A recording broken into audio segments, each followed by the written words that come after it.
જ્ઞાયકને જાણવાનો તો આ પાઠ ચાલે છે ટાણે, પણ એ પણ કથનચિત અભેદ થઈને જણાય છે. સર્વથા અભેદ થઈને જ્ઞાન એને જાણતું નથી. અને પરપદાર્થો તો સર્વથા ભિન્ન છે માટે પદાર્થ જણાતા નથી. આ કથનચિત અભિન્ન છે માટે જ્ઞાયક જણાય છે. ખ્યાલ આવ્યો? એકદમ સ્પષ્ટ, એકદમ કથનચિત અભિન્ન છે માટે જણાતા.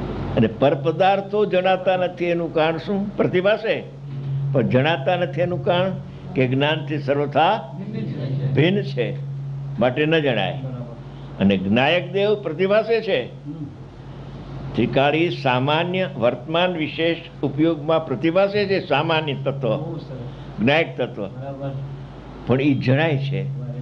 જણાય છે કેમ? કે કથનચિત અભિન્ન છે.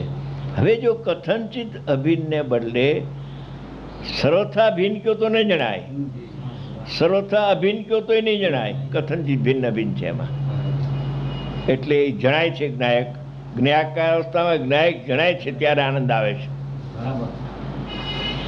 અને ઓનો પ્રતિભાસ થાય છતાં જણાય નહીં.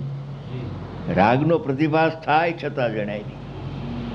જ્ઞાની કહે છે કે રાગનો પ્રતિભાસ થાય છે, પણ અમે તો રાગી પૂતગલ છે એમ જાણીએ છીએ, રાગી જીવ છે એમ જાણતા નથી.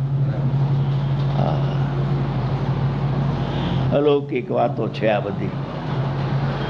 એનો પાર તો અનુભવથી થાય. આનો પાર આવે એ અનુભવ જ્ઞાનથી પાર આવે. પેલા અનુમાનમાં આવી જાય, પ્રયોગ કરે તો અનુભવ જરૂર થાય. સામાન્યનો પ્રતિભાસ થાય છે, થાય છે. વિશેષમાં જેમ પરપદાર્થનો પ્રતિભાસ થાય છે એમ જ્ઞાયકનો પ્રતિભાસ થાય છે. એ 100% સાચી વાત છે. જ્ઞાયક, ત્રિકાળી જ્ઞાયક, સામાન્યનો પ્રતિભાસ વિશેષમાં થાય છે, પણ એ વિશેષમાં થાય છે પ્રતિભાસ, અને જો લક્ષ્ય એના ઉપર જાય છે તો અભેદ પણ અનુભવ થઈ જાય છે.